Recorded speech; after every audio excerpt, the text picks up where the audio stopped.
sekarang itu dia merasa harus bergabung dengan atau merasa perlu untuk bergabung. Kenapa? Kenapa Kim merasa Plus. perlu? Jadi panjang nih jawabannya ya. Ada apa? Kan Kenapa ada banyak merasa kebutuhan. Ya, salah satu kebutuhan adalah kasus Mas Hasto. Peran dan fungsi Pak Prabowo sangat penting di sini untuk menjadi katalisator daripada kedua tokoh bangsa ini. Secara prinsip tuh gini loh, hubungan pertemuan dalam konteks ini itu memang adalah pertemuan Pak Prabowo dan Bu Mega.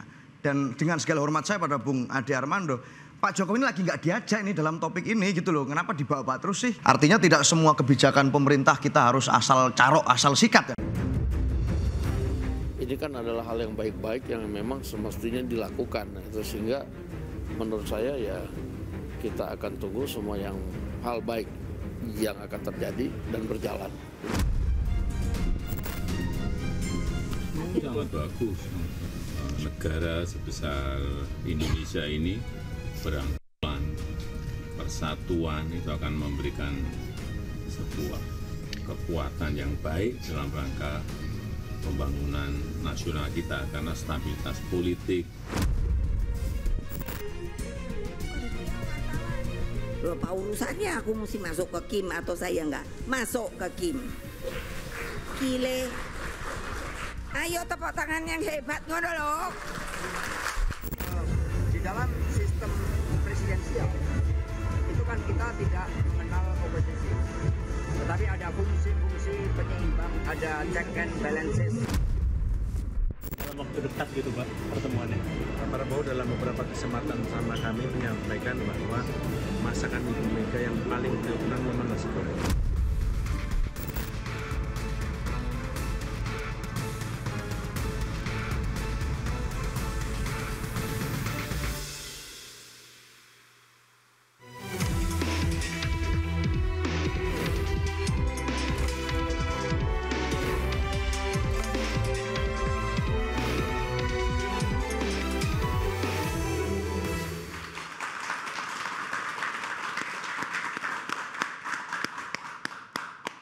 Pemirsa, wacana pertemuan Presiden Prabowo Subianto dengan Ketua Umum PDI Perjuangan Megawati Soekarno Putri ini kembali mencuat. Dan pemicunya adalah video viral bincang santai antara Megawati dan Puan Maharani saat perayaan Hari Ulang Tahun PDI Perjuangan ke-52. Berbeda arah politik di pemilu 2024, mungkinkah Prabowo dan Megawati bertemu dan jika terjadi, apa dampaknya bagi perpolitikan Indonesia? Bersama saya Anisha Dasuki. Dan saya Aryo Ardi, pemirsa inilah interupsi menanti jamuan nasi goreng Prabowo dan Mega. Untuk membahasnya apakah nasi goreng, apakah tempe mendoan? Atau capcay lagi. Atau capcay, atau menu lainnya sudah ada bersama kami. Di sebelah kanan saya ada Aryo Seno Jubir dari PDI Perjuangan. Selamat malam Mas Seno. Malam, terima kasih Pak. Dan di sebelahnya ada Emrus Sihombing, pengamat politik. Selamat malam. Malam. Dan di sebelah kiri saya ada Bang Hendar Samarantoko, Ketua Umum Lingkar Nusantara. Selamat malam Bang Hendar. Selamat malam. Dan Bang Ade Amando, politisi dari PSI. Selamat malam Bang Ade. Malam. Dan mahasiswa-mahasiswi dari Universitas Bakri, Jakarta. Selamat datang. Baik, sebelum kita bertanya apa menunya, nasi goreng, capcay atau tempe mendoan, saya tanya dulu ke Mas Seno, jadi kapan? Langsung pertanyaannya teknis ya, kapan? Tetapi memang kalau kita melihat dinamika wacana ini kan bukan wacana yang baru sebetulnya Mbak. Dari dulu setelah Pilpres juga sudah cukup banyak pewacanaan tentang pertemuan Pak Prabowo dan Bu Mega ini. Sebelum Pilpres. Muncul, bahkan sebelum Pilpres ya. Artinya ini bukan sesuatu yang baru dan memang kalau melihat milestone sejarah panjang Pak Prabowo dan Bu Mega, kita bisa melihat hubungannya memang sangat baik. Lalu apalagi kendala apa Mas? Oh enggak ada kendala yang berarti. Jadi akan bertemu minggu ini? Pasti akan terjadi. Saya bisa pastikan bahwa pertemuan itu nanti pasti akan terjadi. Tetapi teknisnya kapan ini yang sedang kita sesuaikan. Bulan ini. Tetapi yang pasti. Tapi yang pasti satu gitu ya. Kalau selama ini meskipun belum ada pertemuan secara langsung antara beliau berdua, tetapi komunikasi multi layer terus terjadi. Di PDI Perjuangan sendiri kami punya kader-kader terbaik yang menjadi utusan komunikator. Misalnya dalam berkali-kali kesempatan terbuka ada Mas Ahmad Basarah, ada Pak Pramono Anung, ada Pak Oli Dondo Kambe, termasuk termasuk Ketua DPR RI Mbak Puan Maharani yang dalam tugasnya sebagai Ketua DPR harus terus intens komunikasi dengan eksekutif termasuk Presiden. Oke, saya ke Bang Emrus. Terjadi terus komunikasi. Baik, Bang Emrus, ini PDIP kok masih jual mahal sih? Padahal kan TAP MPRS 33 tahun 67 udah dicabut. Undang-undang MD3 tidak diganggu-gugat, akhirnya Mbak Puan tetap jadi Ketua DPR. Apa yang menjadi latar belakang PDIP kok kayak jual mahal? Baik, saya pikir bukan soal jual mahal atau... Apa karena masih ada keberadaan atau bayang-bayang presiden sebelumnya? Oh, boleh jadi kalau itu ya. Karena bagaimanapun historikalnya kita lihat ada gangguan. Kalau itu dibuat jadi suatu pemikiran, saya kira bisa dibenarkan. Karena pada saat Pilpres kemarin terus terang menabrak konstitusi kan. Gangguan itu persepsi atau fakta, Bang Emrus? Fakta. Ketika keputusan Mahkamah Konstitusi. Gitu ya. Artinya gini, Mahkamah Konstitusi kan memutuskan boleh di bawah 40 tahun gitu kan.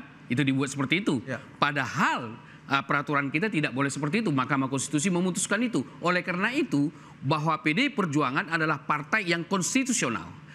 Coba kita lihat keputusan Mahkamah Konstitusi, dua yang ditabrak yang mendasar di Republik ini. Yaitu ideologi Pancasila, sila kelima dari Pancasila. Keadilan sosial bagi seluruh rakyat Indonesia. Masa hanya kepala daerah yang boleh, presiden saya dengan Adi Armando nggak bisa jadi presiden? Menabrak. Selain itu, yang ditabrak konstitusi, Mahkamah Konstitusi menabrak konstitusi. Yaitu apa? Alinea keempat daripada pembukaan Undang-Undang Dasar 45 dikatakan, maka disusunlah negara kesatuan Republik Indonesia berdasarkan ketuhanan yang Maha Esa, yang terakhir keadilan sosial. Jadi artinya apa?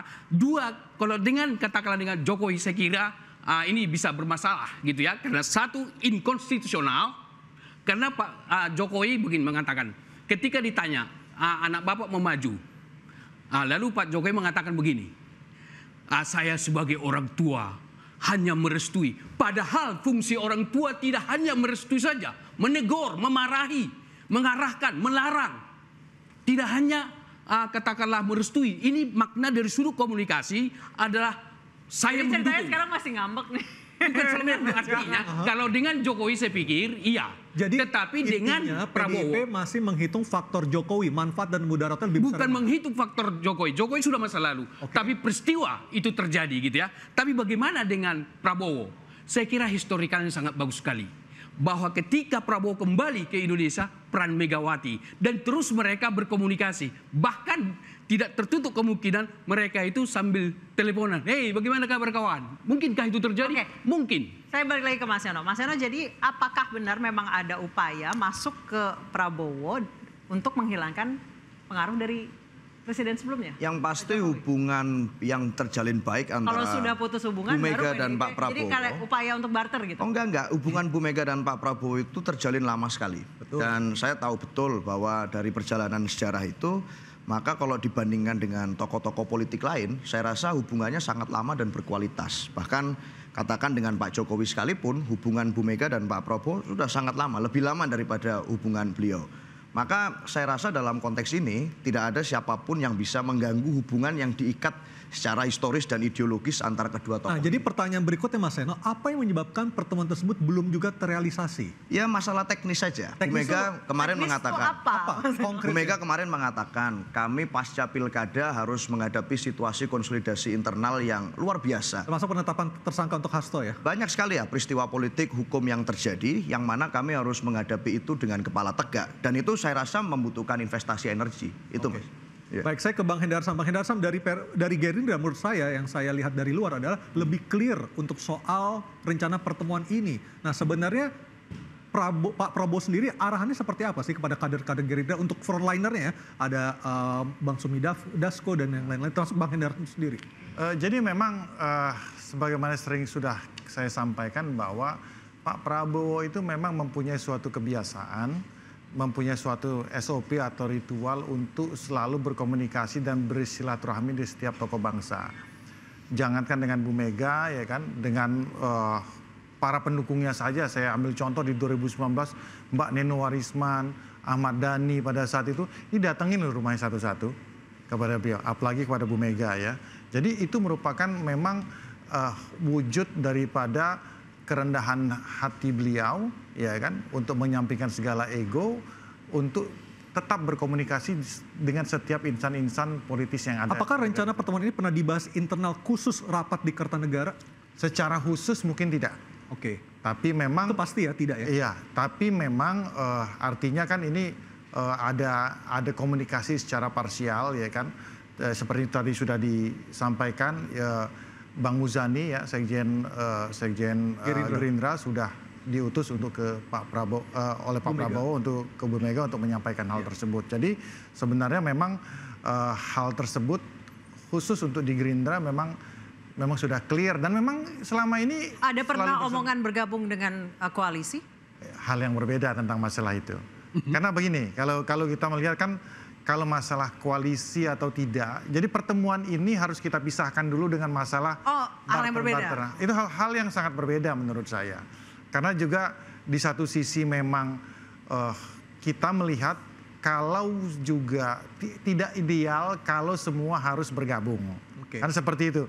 PDIP juga merasa bahwa mungkin sudah hampir bisa dipastikan untuk menegaskan sikapnya untuk tetap berada di luar pemerintahan. Sebagai mitra strategis. Sebagai mitra strategis.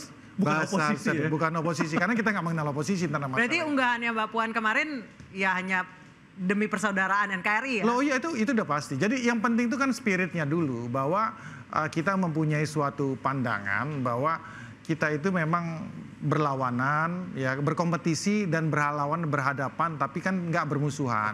Itu yang pasti ya. Dalam setiap berhadapan ya kan kita melakukan suatu kompetisi, pertandingan dan lain sebagainya. Tentunya kalau kita analogikan dalam sepak bola ada tackle ya kan, ada keributan-keributan yang terjadi di pinggir lapangan, di tengah lapangan, itu wajar. Tapi ketika the game is over ya pertandingan sudah selesai, peluk-pelukan ya itu jiwa sportivitas itu yang bisa kita bawa ke dalam politik. Baik, saya balik lagi ke Mas Eno. Berarti hanya bertemu, tidak ada bahas koalisi? Ya pasti, artinya pertemuan Pasti itu yang mana, Mas? pasti bicara tentang kebangsaan dan kenegaraan. Itu saja. Dulu kan juga tuduhannya macam-macam tuh. Waktu pertama kali wacana pertemuan itu mau dilakukan, disebarkan di mana-mana, tuduhannya ke kami, wah nanti ini jadi pertemuan yang transaksional, nanti bicara tentang dapat tukar guling berapa kursi di kabinet dan seterusnya. Faktanya kami komit sampai hari ini kami tetap mengambil suatu sikap politik yang menjadi mitra strategis. Artinya tidak berada pada posisi mengaminkan koalisi versi parlementer atau oposisi versi parlementer, tetapi kita menjalankan fungsi check and balance di DPR. Itu. Saya ke Bang Ade udah senyum-senyumnya dari tadi nih. PSI dan Pak Jokowi benar happy dengan rencana pertemuan Bu Mega dan Prabowo? Jujur loh. Enggak gini, kan kalau Anda mungkin merujuk pada pernyataan Pak Jokowi kan, ya itu kan namanya juga politisi, ya harus bilang bahagia dong. Mungkin nggak bilang bahagia. Ya, jadi kalau itu yang dijadikan rujukan ya gitu ya, Anda ngerti lah maksud saya. Jujur Bang Ade. Jadi gini, jujurnya itu begini, kan pertanyaan besarnya adalah kenapa pertemuan hendak dilakukan. Betul. Ya, saya termasuk orang yang kepengen bicara secara langsung saja. Jelas sekali bahwa PDIP memang kepengen ketemu, ya. Dan kepengen ketemu tuh artinya kepengen diterima oleh Pak Prabowo dan yang ngebet ketemu nih PDIP ya, bukan Gerindra ya? Sekarang jadi udah kembali PDIP ya. Ketika kemarin itu seusai Pilpres, Gerindra sebetulnya ada harapan bahwa PDIP juga akan menjadi salah satu pihak yang datang bertemu dengan Pak Prabowo kan, tapi kan nggak ada. Ya, dan saya rasa itu adalah sebuah keputusan yang tepat juga kalau misalnya PDIP memang sedang berada memposisikan diri sebagai ya bukan oposisi lah, tapi berada di luar Kim. Mitra strategis bahasanya. Ya, nah itu yang saya bilang statement kayak mitra strategis tuh buat saya, walaupun saya juga politisi ya, itu eufemisme saya politisi yang penghalusan kata-kata ya sebenarnya. Penghalusan kata-kata. Penghalusan kata-kata lah ya. Tapi sekarang itu dia merasa harus bergabung dengan atau merasa perlu untuk bergabung. Kenapa? Kenapa merasa perlu? Jadi panjang nih jawabannya ya. Ada apa? Kan ada banyak kebutuhan. Ya, salah satu kebutuhan adalah kasus Mas Hasto. Ya itu satu. Kedua menjelang Kongres. April ya. Oh itu April. Saya bahkan nggak tahu tuh bulan apa. April ya kira-kira. Dan Bu Mega menurut saya cukup harus berhati-hati dengan segala macam rumor tentang ada upaya untuk menggeser dia kan. Jadi salah satu yang bisa memproteksi dia saat ini adalah, menurut saya, dugaan saya ini, mungkin saya salah, saya minta maaf kalau saya salah. Itu adalah kalau dia terlihat dekat dengan Pak Prabowo. Itu misalnya ya. Ini kan kita sedang menakar-nakar. Jadi menurut Anda di HUT PDIP kemarin Bu Mega memuji-muji Pak Prabowo itu salah satu alasannya? Supaya kelihatan dekat? Karena saya sebagai orang komunikasi selalu percaya, ini Bung Emrus kan juga orang komunikasi. Nggak ada pernyataan politik yang nggak ada tujuan.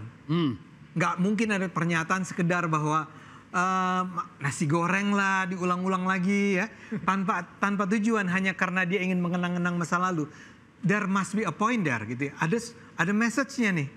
Dan saya rasa message-nya ingin bilang ke kubu Kim ya, kubu Pak Prabowo, kita sekarang udah nggak lagi berada posisi bersih tegang ya.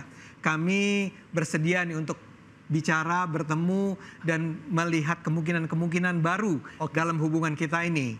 Tapi sebelum saya selesaikan, saya ingin sebut satu hal masalahnya. Ada satu masalah, sebetulnya kalau hubungannya hanyalah antara kubunya Pak Prabowo dengan Bu Mega, itu nggak terlalu susah. Tadi persis dikatakan Seno bahwa masa lalunya juga nggak buruk-buruk amat, walaupun ada persoalan batu tulis dan segala macam ya. Tapi sebetulnya hubungannya not really that bad. Tapi bagaimana dengan Pak Jokowi? Baik, kita stop sampai di situ. Waduh. Lalu apa sebenarnya manfaat dari rencana pertemuan Bu Mega dengan Pak Prabowo untuk rakyat? Kita akan kembali. Sparring partner, mitra strategis. Yang pasti bukan oposisi. Yang pasti bukan oposisi. Kita akan interupsi, segera kembali.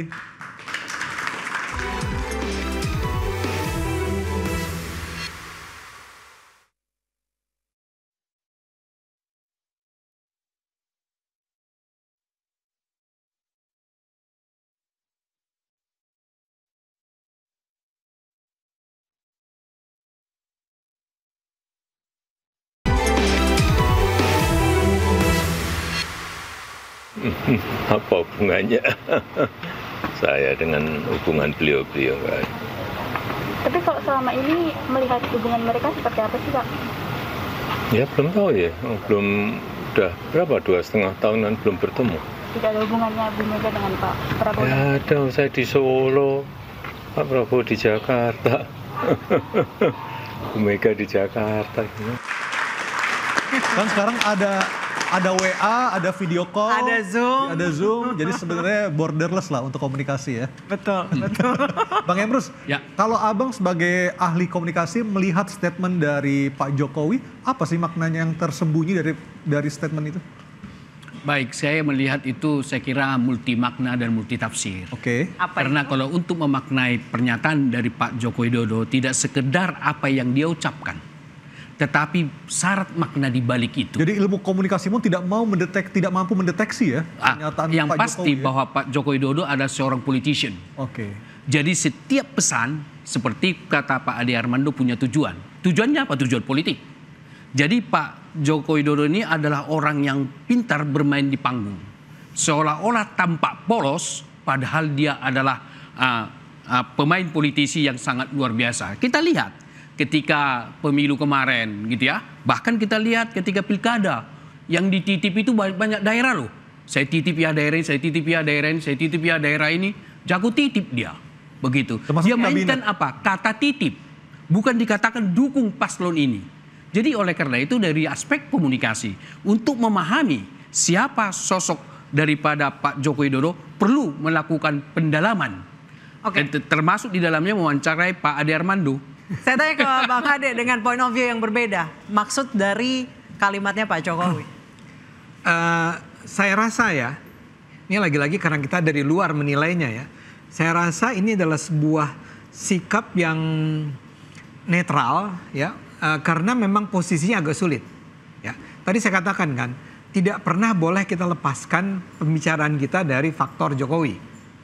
Lagi-lagi saya ulang, kalau hanya urusannya adalah Megawati ketemu Pak Prabowo makan nasi goreng, itu sih selesai dalam waktu cepat. Cuma kan kita harus selalu pertimbangkan bagaimana faktor Pak Jokowi terlibat di dalamnya. Maksud saya begini, biar gimana pun kita tahu sampai sekarang PDIP itu masih sangat keras menyerang Pak Jokowi, menyerang terus-menerus.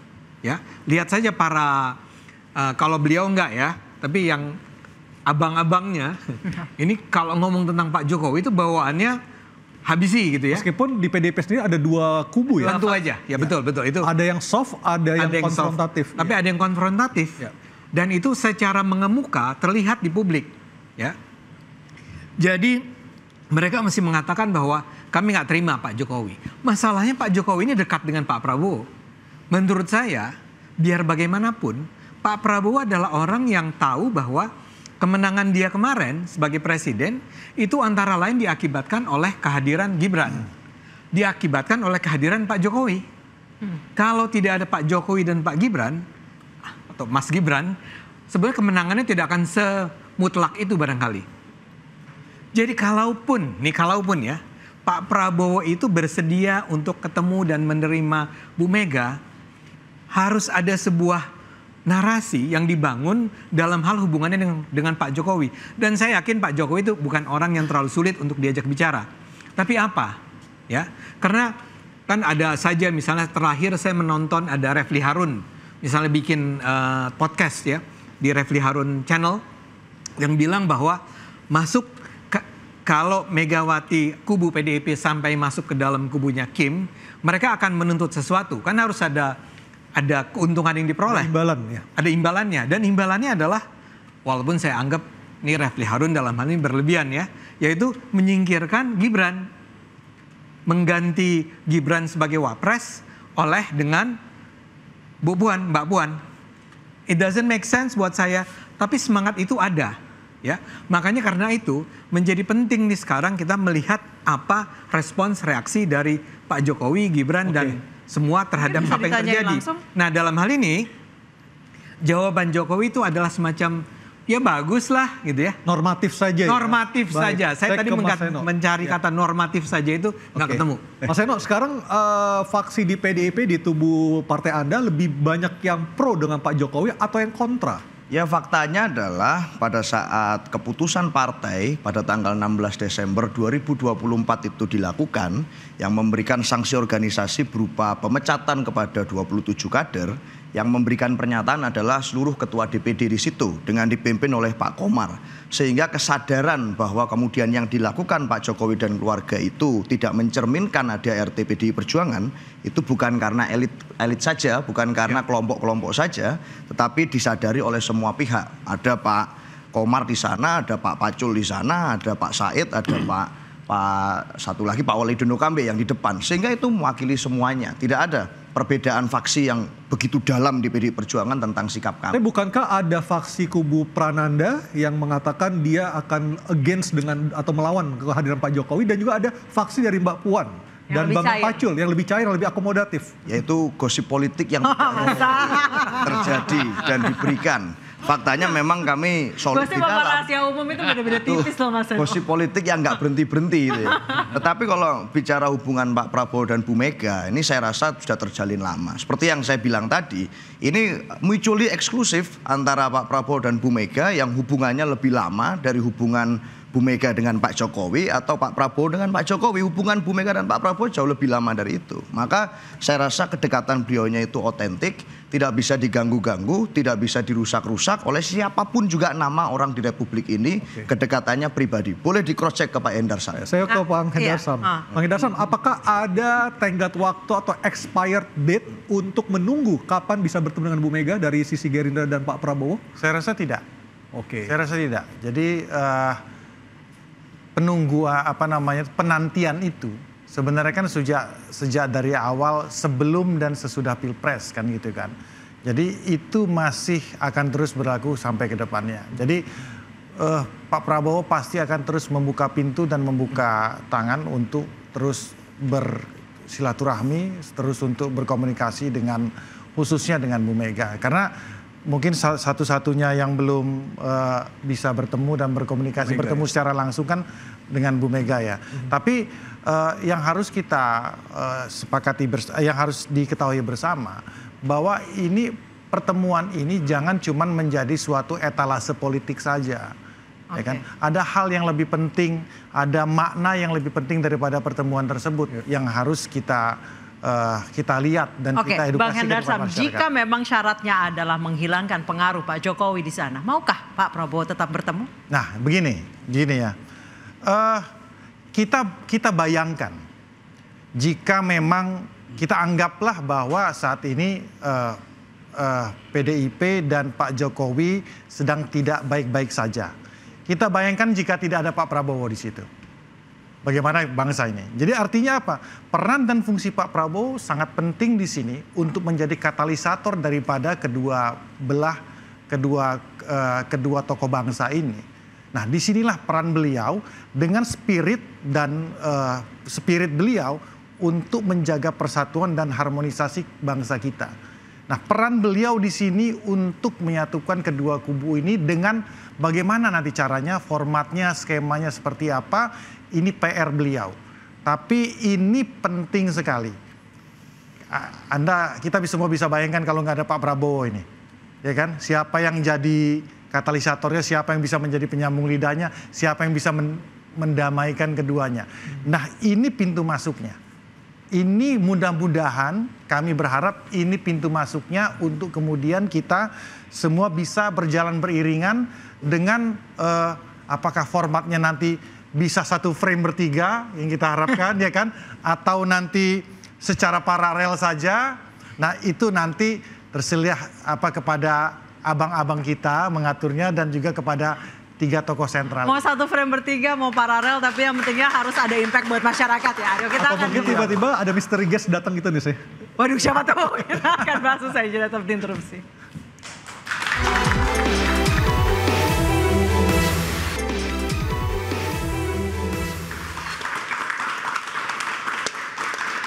Mas Eno, saya mau minta klarifikasi. Apakah benar dari PDI Perjuangan meminta Pak Prabowo jika ingin bertemu harus meminggirkan peranan Pak Jokowi? Ya, saya rasa sampai hari ini tidak ada permintaan-permintaan khusus apapun. Baik secara langsung dan tidak langsung ya? Secara langsung tidak langsung, bahwa sikap politik partai sudah clear. Bagaimana sikap kami tentang Pak Jokowi itu kan sesuatu yang saya rasa tidak perlu tarik ulur? Didiskusikan lagi. Artinya kami punya kritisisme pada hal itu. Kami tidak sepakat terhadap beberapa praktek-praktek politik yang dilakukan Pak Jokowi dan keluarga. Dan itu sudah terbuka, tidak ada lagi orang yang perlu ditutup-tutupi dari itu. Maka dalam konteks pertemuan ini tidak ada syarat aneh-aneh seperti itu saat ini. Tapi kami tentu saja menghormati posisi politik dari Pak Prabowo. Sekaligus jadwal Bu Mega dan Pak Prabowo ini satunya Ketua Umum PDI Perjuangan pemenang Pileg, satunya Ketua Umum partai pemenang Pilpres. Pasti ada kesibukan Mas Eno, jadi memang alasan tidak bertemu-temu semata-mata hanya karena waktu dan jadwal? Tidak ada... Hanya masalah teknis jadwal pengaturan, karena yang pasti kami sudah menyampaikan bahwa di dalam kongres partai yang akan terjadi beberapa bulan ke depan kami akan mengundang Pak Prabowo. Artinya kalau mau cari tanggal yang paling pasti ketemunya kapan, itu udah paling pasti tuh, pasti ketemu pada waktu. Tuh katanya tinggal jadwal, nggak ada jual mahal. Ya, seperti itu. PDI sudah menyatakan keinginan dari Pak Prabowo sudah seperti itu disampaikan, proposalnya sudah sampaikan, sudah disambut dan sudah di make sure. Berarti sebenarnya tinggal ngelok tanggal aja dong? Ya, ngelok tanggal. Ya, kalau setidak-tidaknya kan di Kongres bisa ketemu kan? Ya kan setidak-tidaknya seperti itu. Tapi nggak ada makan siang nasi goreng nanti kalau di Kongres? Iya, di Kongres kan bisa disediakan atau bisa kita buat ya kan, Bu Mega masak nasi gorengnya pada saat Kongres, ya kan, disediakan ke Pak Prabowo ya kan, seperti itu. Tapi kalau misalnya PDIP meminta agar Pak Jokowi dipinggirkan, bersedia nggak sih Pak Prabowo? Saya rasa Bu Mega sendiri tidak akan mensyaratkan hal seperti itu. Sebagai seorang negarawan, ya kan, Presiden kelima RI, ya kan, terlepas dari segala sikap dan pandangan politik beliau terhadap Pak Jokowi, saya rasa permintaan itu tidak akan keluar dari beliau. Oke. Gini Mas, saya boleh tambahin nggak? Secara prinsip tuh gini loh, hubungan pertemuan dalam konteks ini itu memang adalah pertemuan Pak Prabowo dan Bu Mega. Dan dengan segala hormat saya pada Bung Ade Armando, Pak Jokowi ini lagi nggak diajak ini dalam topik ini gitu loh. Kenapa dibawa terus sih? Kita hari ini fokusnya adalah bagaimana Bu Mega dan Pak Prabowo ini dalam konteks merajut hubungan, apalagi menindaklanjuti rasa terima kasih kami pada Pak Prabowo yang meluruskan sejarah tentang Bung Karno. Poinnya di situ sebetulnya. Baik, saya ke Bung Ade. Bung Ade, menurut Anda tidakkah tanggal yang nggak match ini bukan hanya sekedar teknis tapi memang ada tarik ulur soal itu? Iya, kita jujur aja lah ya. Nggak ada sesuatu dilakukan tanpa ada tujuan, tadi saya katakan kan. sekarang kan ada pertanyaan besar. Kenapa tiba-tiba saja saat ini ya kita melihat rangkaian message nih, pesan dari PDIP bahwa Bu Mega udah bikin pernyataan mau makan nasi goreng. Kemudian Pak Saleh Basarah ya? Ahmad Basarah bilang kita kepengen ketemu sama Gerindra. Pak Guntur Romli juga menyatakan bahwa kalau dengan Prabowo tuh jauh lebih menyenangkan daripada dengan Jokowi. Pesan-pesan itu kalau dikumpulkan tuh artinya adalah menunjukkan bahwa memang ada keinginan dari PDIP untuk bertemu dengan Prabowo, ya. Dan Mas Eno tadi sudah menyatakan, tapi jangan bawa-bawa Jokowi ya. Artinya bahkan kita pun tidak perlu membicarakan Jokowi dalam konteks ini. Buat saya disitulah letak masalah utamanya, ya. Kenapa tidak kelihatannya sampai sekarang masih sulit bagi kedua kubu untuk bisa bertemu dalam sebuah makan siang atau bahkan dalam sebuah acara formal mereka berdua, itu karena Pak Prabowo pasti akan mempertimbangkan bagaimana sikap Pak Jokowi dalam hal ini. Ya, buat saya Pak Jokowi itu adalah faktor yang sangat penting bagi Pak Prabowo. Pak Prabowo akan senantiasa nengok, mungkin bahkan datang ke Solo untuk nanya, what do you think Pak Jokowi? Ya, dan Pak Jokowi saya tahu bukan tipe orang yang sangat mendendam misalnya dan mengatakan jangan diterima, nggak begitu. Tapi bahwa harus ada kesepakatan bersama nih. Nah kalau sekarang dikatakan oleh PDIP, tapi Pak Jokowi jangan dibawa-bawa ya. Menurut saya nggak bisa. Nggak bisanya karena Pak Prabowo tidak akan membiarkan itu terjadi. Dia pasti akan mempertimbangkan apa sikap atau perasaan, apa posisi Pak Jokowi. Bahkan sampai ke level minta izin mungkin? Barangkali kata minta izin janganlah ya. Okay. Kan biar gimana pun presidennya kan bukan Pak Prabowo. Bukan minta izin mungkin kulo nuwun. Kulo nuwun barangkali. Okay. Yang presiden Pak Prabowo loh. Pak Jokowi bukan lagi bahasanya. Presiden. Tapi dia seperti orang yang didengar pendapatnya oleh Pak Prabowo karena perjalanan memang hubungan antara Megawati dengan Pak Prabowo itu jauh lebih awal dulu kan. Sampai ada batu tulis segala macam. Tapi sebentar, sedikit lagi. Hubungan antara Prabowo dan Jokowi sejak 2019, kita abaikan 2014, kita bicara dari 2019, itu luar biasa dekat. Luar biasa hubungan yang saling menghargai, saling mendengar. Jadi saya rasa tetap biar bagaimanapun faktor Jokowi harus menjadi pertimbangan penting dalam hal ini. Silakan Bang Emrus. Baik, saya kira apa yang dikatakan Bang Adi Armando perlu kita tanggapin begitu ya. Dan artinya bahwa Prabowo akan ketemu Pak Jokowi, what do you think gitu ke Solo seperti itu. Justru kalau itu terjadi, Bang Adi Armando mendowngrade Prabowo sebagai presiden. Harusnya Pak Joko Widodo yang datang menemui Pak Prabowo karena dia presiden kita. Sekarang Pak Jokowi kan udah kembali seperti kita. Gitu ya, paket biasa. Udah masa lalu gitu. Dan kemudian saya terus terang mengatakan bahwa bagi Prabowo lebih penting PDI Perjuangan bagi mereka dibanding sosok seorang Jokowi pada kondisi sekarang. Berarti benar ada upaya membarter antara pengaruh Jokowi, kalau kemudian Jokowinya lepas baru PDIP masuk gitu? Saya kira belum tentu membarter tentang hal itu. Karena apa? Karena ketika pertemuan itu tidak terjadi, bisa saja ada hal-hal yang harus disepakati, tidak sekedar waktu. Tapi ada layar-layar tertentu untuk mempertemukan kepentingan-kepentingan mereka. Sehingga ada saat tertentu nanti. Biasanya misalnya pertemuan antara dua kepala negara misalnya. Sebelum pertemuan dua kepala negara ini kan sudah ketemu diplomat atau katakanlah Kementerian Luar Negeri. Atau Menteri Luar Negeri, demikian halnya. Jadi ada mediator-mediator untuk menemukan suatu kesepakatan-kesepakatan. Namun yang perlu saya tanggapi bahwa saya pikir tidaklah tepat ketika memang Pak Prabowo meminta kepada Pak Jokowi, gitu ya, dari sudut posisi sekarang sebagai presiden dan juga dari segi usia, Bang, bahwa Prabowo lebih senior loh daripada Jokowi. Artinya ini masalah marwah yang harus dijaga ya.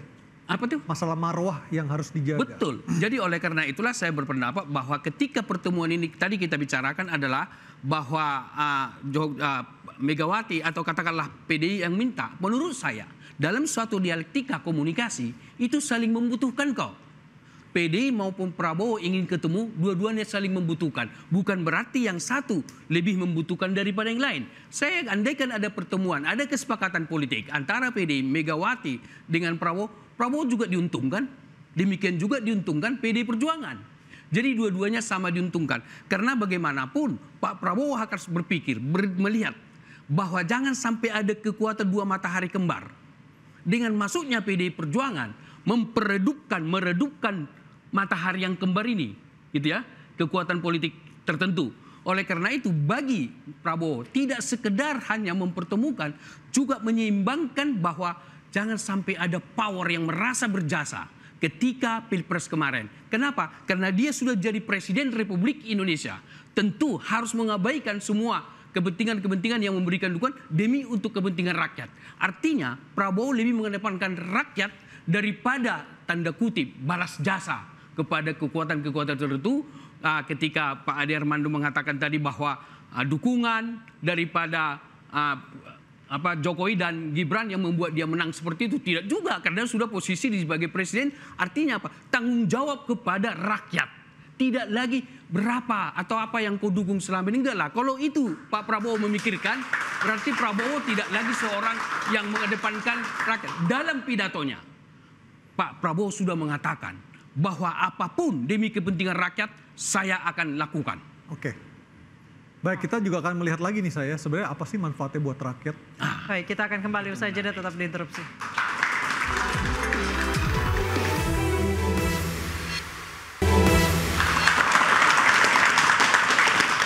Saya ke Bung Ade Armando. Bung Ade, sebenarnya apa sih gunanya pertemuan ini antara Pak Prabowo dengan Ibu Megawati ke rakyat? Apa hanya akan menghasilkan negara tanpa oposisi?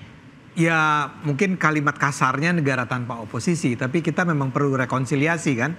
Biar gimana pun kita memang melihat bagaimana PDIP dengan Jokowi gitu ya, dengan kubu-kubunya Jokowi, dengan pendukung Jokowi, itu kan ada ketegangan. Berarti yang seharusnya rekonsiliasi bukan Prabowo dan Megawati dong, tapi Jokowi dengan Megawati dong. Enggak, karena ini jadi penting. Karena perlu ada hubungan yang lebih harmonis antara, terlepas dari dia apakah gabung dengan pemerintah atau tidak ya, tapi hubungan harmonis antara istilah mitra strategis tadi menurut saya itu penting, antara PDIP dengan Pak Prabowo itu penting dijaga. Jangan sampai ini berkelanjutan. Kita kan selama bertahun-tahun mengalami terus-menerus kan bentuk-bentuk politik yang sebenarnya nggak sehat buat masyarakat, di mana ada orang-orang yang berada di luar kekuasaan itu merasa harus terus-menerus menyerang mereka yang berkuasa dengan menyebarkan hoax, dengan menyebarkan fitnah. Kita berharap sebetulnya kalau saja hubungan ini bisa dijalin, hubungan harmonis ini bisa dijalin, sehingga PDIP itu akan menjadi sebuah kekuatan yang kritis ya, tapi tidak dalam konteks menyerang terus-menerus atau a priori terhadap pemerintah. Kan bagus kalau itu bisa terbangun. Apalagi kalau di sana juga terbangun hubungan yang baik antara PDIP dengan Pak Jokowi, dengan kubunya Pak Jokowi. Pak Jokowi biar gimana pun adalah orang yang sangat dicintai oleh rakyat kalau dilihat dari survei-survei yang ada ya. Nah jadi kalau mau dicari-cari apa manfaatnya adalah sebuah hubungan yang lebih harmonis. Sebuah Indonesia yang mestinya lebih damai. Sebuah Indonesia yang tidak lagi diganggu oleh perang-perang yang seringkali menjadi sangat tidak masuk akal, penuh kebencian, penuh kemarahan. Kalau itu bisa dibangun, saya yakin kalau PDIP anak mudanya seperti Seno ini dan orang-orang seperti Seno ini menjadi lebih dominan di PDIP, ya, memang kita bisa berharap masa depan Indonesia akan menjadi lebih baik. Oke, Mas Seno sepakat dengan statement dari PSI, dari Bang Ade? Pada intinya adalah kami sebagai partai yang sudah sangat matang dan lama mengarungi politik di Republik ini menyadari bahwa di dalam berpolitik itu membangun peradaban. Maka dalam konteks itu kita terus-menerus mengulang bahwa tidak ada sebenarnya konsep oposisi atau koalisi di dalam presidensial. Maka dalam konteks itu sejarah telah mencatat PDI Perjuangan di era pemerintahan Pak SBY pada saat tidak berada di dalam pemerintah, kami bisa kok menjadi mitra yang kritis dan strategis. Artinya tidak semua kebijakan pemerintah kita harus asal carok, asal sikat kan bahasa Jawa Timurannya. Tetapi dalam konteks ini pada saat hal-halnya baik, perlu kami dukung, kemudian ini senafas dengan program kerakyatan partai, tentu diperlukan dukungan PDI Perjuangan. Apalagi PDI Perjuangan mendapat kepercayaan rakyat menjadi partai pemenang pileg kemarin. Ya? Artinya di legislatif kalau mau program makan siang gratis itu berjalan dengan baik, lalu ada kritisisme yang terbangun, ini kemudian check and balance jalan, PDI Perjuangan harus berkoordinasi secara intens dengan eksekutif. Termasuk faktor di Jakarta sebagai pemenang pilkada Jakarta ya? Ya, di berbagai pilkada kan kami memenangkan daerah-daerah tersebut, yang kami pasti akan berkoordinasi berkoordinasi dengan pemerintah pusat. Maka dalam hal ini menjadi penting, Mas, saya katakan bahwa kritis dan dialektika di dalam suatu proses bernegara itu bukan suatu yang buruk kok. Pada saat kami menyampaikan kritik baik kepada pemerintahan saat ini maupun misalnya sikap politik yang kami ambil kepada Pak Jokowi, itu adalah bentuk sikap, cerminan sikap ideologis yang kami lakukan. Dalam hal ini itu harus diambil oleh partai. Dan itu kami secara komit melakukan itu terus-menerus, bukan berdasarkan kebencian. Itu, Mas. Oke, baik. Saya ke Bang Hendarson. Bang Hendarson, akhir bulan ini ada pertemuan ekonomi di Davos di Swiss. Ada kemungkinan Pak Prabowo datang ke sana mewakili Indonesia sebagai presiden. Apakah ada rencana untuk mengebut rencana pertemuan dengan Bu Mega ini sebelum berangkat ke Swiss? Saya mendapatkan info bahwa, tapi ini masih konfirmasi bahwa Pak Prabowo kemungkinan tidak ke sana. Oke, diwakili ya? Ya, diwakili oleh yang itu. Tapi artinya apa? Saya geser ke isu yang lain bahwa di pemerintahan Pak Prabowo nanti kita akan memasuki era baru, iklim baru, ekosistem baru perpolitikan kita. Bahwa bagaimana kita di 2014, di 2019, saya ambil kata-kata dari Seno tadi, carok-carokan, ya kan? Semua yang dikatakan oleh itu adalah selalu salah dan ini selalu benar. Nah, ini harus dimulai dari atas, dari top baru ke down. Kita bisa melihat saat ini reduksi itu masih terjadi dan elit-elit ini yang harus menjadi simbol. Dan puzzle-nya ini tinggal di Bu Mega dan Pak Prabowo lagi. Oke. Tunggu. Nggak jadi berangkat ke Swiss mengakomodir pertemuan dengan Ibu Mega? Enggak juga, bukan masalah itu, enggak masalah teknis saja. Tapi saya belum ini ya. Tapi yang saya ketahui nggak jadi ke sana, belum jadi ke sana. Okay. Tapi apakah nanti akan berangkat atau tidak, seperti itu. Jadi hal seperti itu penting bahwa di setiap rezim pemerintahan yang baru tentunya ada warna-warna yang tentu kami ingin mengupgrade, ya, terutama di ekosistem politik kita supaya lebih sehat, ya kan. Polarisasi tidak mungkin terjadi, tidak boleh lagi terjadi terlalu tajam, dan itu kita harus mulai dengan kepingan-kepingan puzzle yang akan kita lengkapi oleh Pak Prabowo di periode. Saya ke Bang Emrus. Ya. Bang Emrus, sebenarnya saya agak gagal paham terkait dengan bahasa mitra strategis. Sebenarnya apa bedanya sama koalisi? Oposisi. Jadi saya pikir begini. Sama oposisi, koalisi, sparring partner. Sebenarnya ada sedikit kita di Indonesia ini rancu gitu ya. Kenapa saya katakan kita demokrasi? Demokrasi biasanya indikatornya ada oposisi. Menurut normatif kita, undang-undang kita, peraturan tidak dikenalkan begitu. Tapi yang pasti secara akademik, secara teoretikal, ketika partai politik di luar kekuasaan, itu udah pasti oposisi. Gitu ya, secara akademik. Ya, yang saya tahu itu selama ini. Betul. Baru kemudian kalaupun katakanlah mitra strategis, gitu ya, saya memaknai. Artinya makna mitra strategis itu justru sangat strategis pula. Kenapa saya mengatakan begitu? Bahwa PDI Perjuangan akan mengambil peran kritik-kritik yang sifatnya konstruktif. Artinya apa? Mereka akan melakukan kontrol terhadap pemerintah, terutama pada level menteri. Misalnya ada menteri yang tidak perform, katakan melakukan. Kemarin ini kan baru terjadi, katakanlah persoalan makan bergizi gratis itu kan ada masalah. Bisa saja PDI Perjuangan mengambil posisi, mengkritisasi itu, memberikan masukan tentang hal itu. Tidak serta-merta seperti katakanlah partai-partai yang ada di koalisi, tanda kutip membenarkan. Tapi Rieke Diah Pitaloka kritis soal PPN dilaporkan ke MKD. Bagaimana? Rieke Diah Pitaloka kritis soal PPN 12% dilaporkan ke MKD. Justru itulah, artinya dengan demikian bahwa ketika nanti peran strategis ini itu tidak terjadi lagi. Karena memang yang diperjuangkan kan untuk rakyat. Bahkan kalau kita bicara tentang itu, ketika Prabowo kemarin campaign mengatakan tidak ada kenaikan pajak. Harusnya sebenarnya bahwa walaupun itu sudah diputuskan sebelumnya, harusnya Menteri Keuangan, Bapak Presiden, Pak Prabowo, jangan kita naikkan. Kemarin kan itu janji kita ketika campaign, harusnya begitu. Tapi acap kali memang menteri ini tidak berani berbeda pendapat dengan pimpinannya. Jadi seorang menteri itu harus berani. Yang terakhir mau saya katakan adalah ketika ada pertemuan antara Prabowo dan Megawati yang diuntungkan kedua belah pihak, yang lebih diuntungkan lagi siapa?